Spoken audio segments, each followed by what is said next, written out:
Bem-vindos ao canal Fé em Audiobook. Eu sou Dani Mendes e hoje vamos juntos à leitura de O Mito do Livre-Arbítrio, por Walter Chantry. A maioria das pessoas diz que crê no livre-arbítrio. Você tem alguma ideia do que isso significa?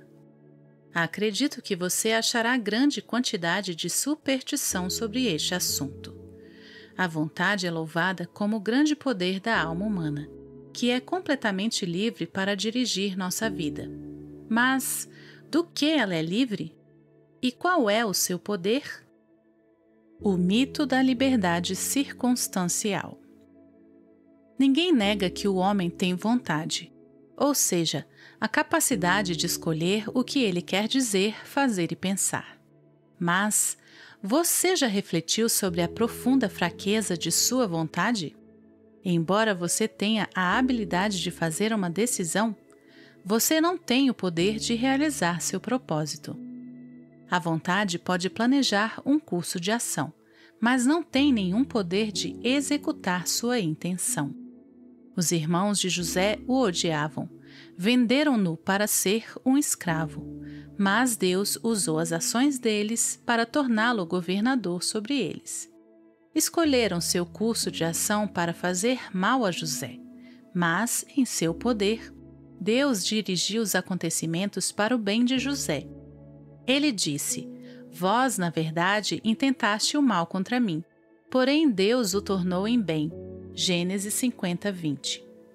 E quantas de nossas decisões são terrivelmente frustradas? Você pode escolher ser um milionário, mas a providência de Deus talvez o impedirá.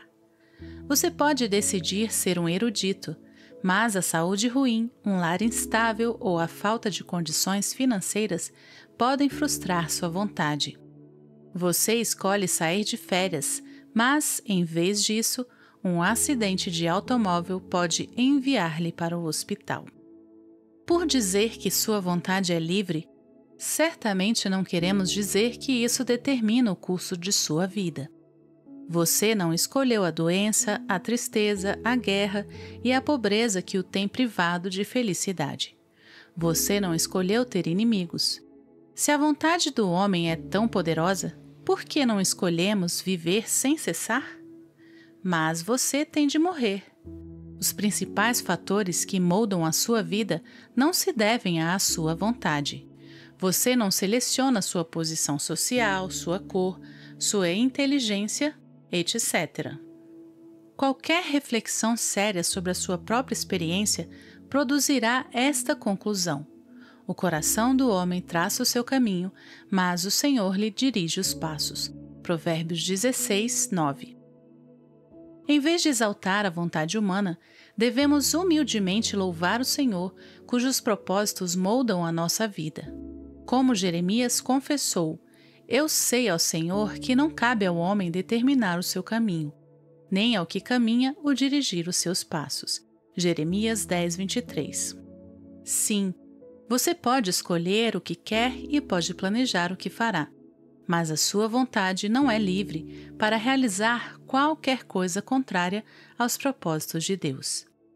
Você também não tem o poder de alcançar seus objetivos, mas somente aqueles que Deus lhe permite alcançar. Na próxima vez que você estiver tão enamorado de sua própria vontade, lembre a parábola de Jesus sobre o homem rico. O homem rico disse: "Farei isso, destruirei os meus celeiros, reconstruí-los-ei maiores, e aí recolherei todo o meu produto e todos os meus bens."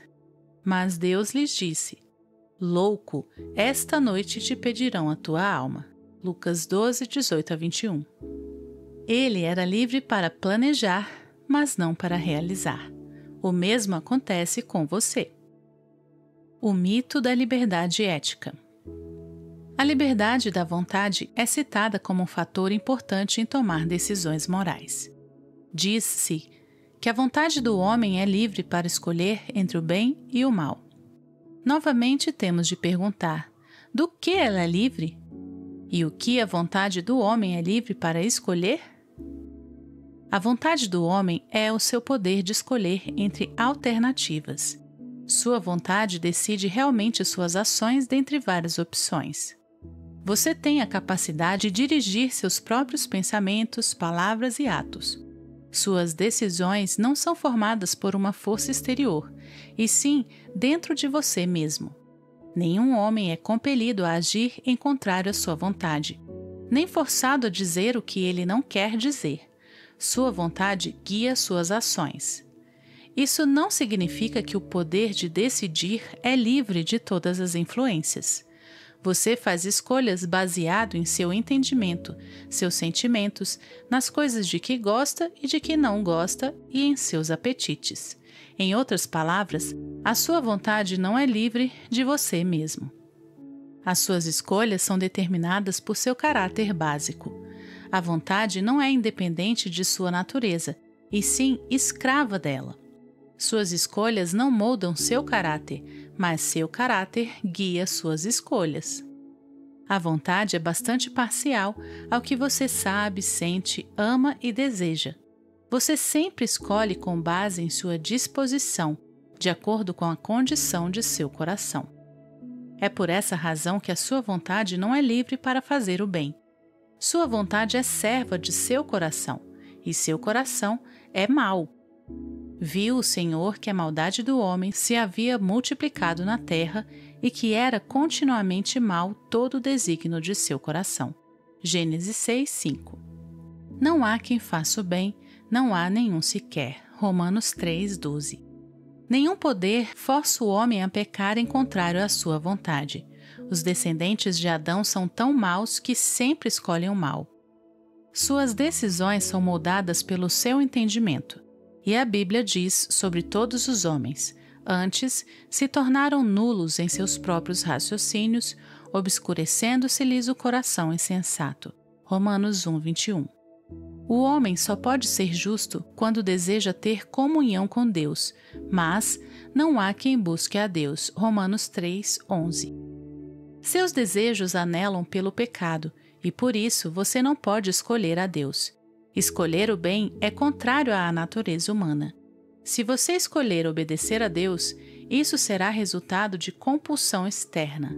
Mas você é livre para escolher, e sua escolha está escravizada à sua própria natureza má. Se carne fresca e salada fossem colocadas diante de um leão faminto, ele escolheria a carne. Isso aconteceria porque a natureza do leão dita a escolha. O mesmo se aplica ao homem.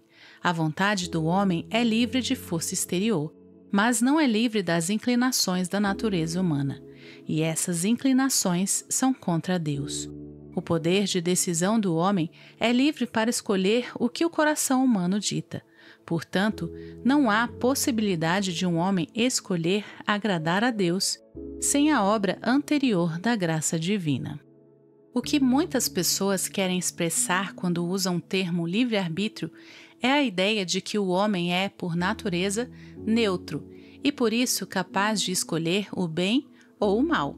Isso não é verdade. A vontade humana e toda a natureza humana é inclinada continuamente para o mal. Jeremias perguntou: pode acaso o etíope mudar a sua pele ou o leopardo as suas manchas? Então, poderíeis fazer o bem, estando acostumados a fazer o mal? Jeremias 13:23. É impossível, é contrário à natureza. Portanto, os homens necessitam desesperadamente da transformação sobrenatural de sua natureza, pois sua vontade está escravizada a escolher o mal. Apesar do grande louvor que é dado ao livre-arbítrio, temos visto que a vontade do homem não é livre para escolher um curso contrário aos propósitos de Deus, nem é livre para agir em contrário à sua própria natureza moral. A sua vontade não determina os acontecimentos de sua vida, nem as circunstâncias dela. Escolhas éticas não são formadas por uma mente neutra, são sempre ditadas pelo que constitui a sua personalidade. O mito da liberdade espiritual. No entanto, muitos afirmam que a vontade humana faz a decisão crucial de vida espiritual ou de morte espiritual. Dizem que a vontade é totalmente livre para escolher a vida eterna oferecida em Jesus ou rejeitá-la. Dizem que Deus dará um novo coração a todos que, pelo poder de seu próprio livre-arbítrio, escolherem receber a Jesus Cristo. Não pode haver dúvida de que receber a Jesus Cristo é um ato da vontade humana. É frequentemente chamado de fé. Mas, como os homens chegam a receber espontaneamente o Senhor? A resposta habitual é, pelo poder de seu próprio livre-arbítrio. Como pode ser isso? Jesus é um profeta, e receber a Jesus significa crer em tudo o que ele diz. Em João 8, 41 a 45, Jesus deixou claro que você é filho de Satanás. Esse pai maligno odeia a verdade e transmitiu por natureza essa mesma propensão ao seu coração. Por essa razão, Jesus disse: porque eu digo a verdade, não me credes. Como a vontade humana escolherá crer no que a mente humana odeia e nega? Além disso, receber a Jesus significa aceitá-lo como sacerdote, ou seja, utilizar-se dele e depender dele para obter paz com Deus, por meio de seu sacrifício e intercessão. Paulo nos diz que a mente com a qual nascemos é hostil a Deus, Romanos 8, 7. Como a vontade escapará da influência da natureza humana, que foi nascida com inimizade violenta para com Deus? Seria insensato a vontade escolher a paz quando todas as outras partes do homem clamam por rebelião. Receber a Jesus também significa recebê-lo como rei. Significa escolher obedecer seus mandamentos, confessar seu direito de governar e adorá-lo em seu trono. Mas a mente, as emoções e os desejos humanos clamam: não queremos que este reine sobre nós. Lucas 19, 14. Se todo meu ser odeia a verdade de Jesus, odeia seu governo e odeia a paz com Deus, como a minha vontade pode ser responsável por receber a Jesus? Como pode um pecador que possui tal natureza ter fé? Não é a vontade do homem, e sim a graça de Deus, que tem de ser louvada por dar a um pecador um novo coração. A menos que Deus mude o coração, crie um novo espírito de paz, veracidade e submissão, a vontade do homem não escolherá receber a Jesus Cristo e a vida eterna nele. Um novo coração tem de ser dado antes que um homem possa escolher, pois a vontade humana está desesperadamente escravizada à natureza má do homem, até no que diz respeito à conversão. Jesus disse: não te admires de eu te dizer, importa-vos nascer de novo. João 3, 7. A menos que você nasça de novo, jamais verá o reino de Deus. Leia João 1, 12 a 13. Essa passagem diz que aqueles que creem em Jesus foram nascidos não da vontade do homem, mas de Deus. Assim como a sua vontade não é responsável por sua vinda a este mundo, assim também ela não é responsável pelo novo nascimento. É o seu Criador que tem de ser agradecido por sua vida. E se alguém está em Cristo, é nova criatura. 2 Coríntios 5,17. Quem escolheu ser criado? Quando Lázaro ressuscitou dos mortos, ele pôde então escolher obedecer o chamado de Cristo, mas ele não pôde escolher vir à vida. Por isso, Paulo disse em Efésios 2,5: estando nós mortos em nossos delitos, Deus nos deu vida juntamente com Cristo. Pela graça sois salvos. Efésios 2:5. A fé é o primeiro ato de uma vontade que foi tornada nova pelo Espírito Santo. Receber a Cristo é um ato do homem, assim como respirar, mas, primeiramente, Deus tem de dar a vida. Não é surpreendente que Martinho Lutero tenha escrito um livro intitulado A Escravidão da Vontade, que ele considerava um de seus mais importantes tratados. A vontade está presa nas cadeias de uma natureza humana má.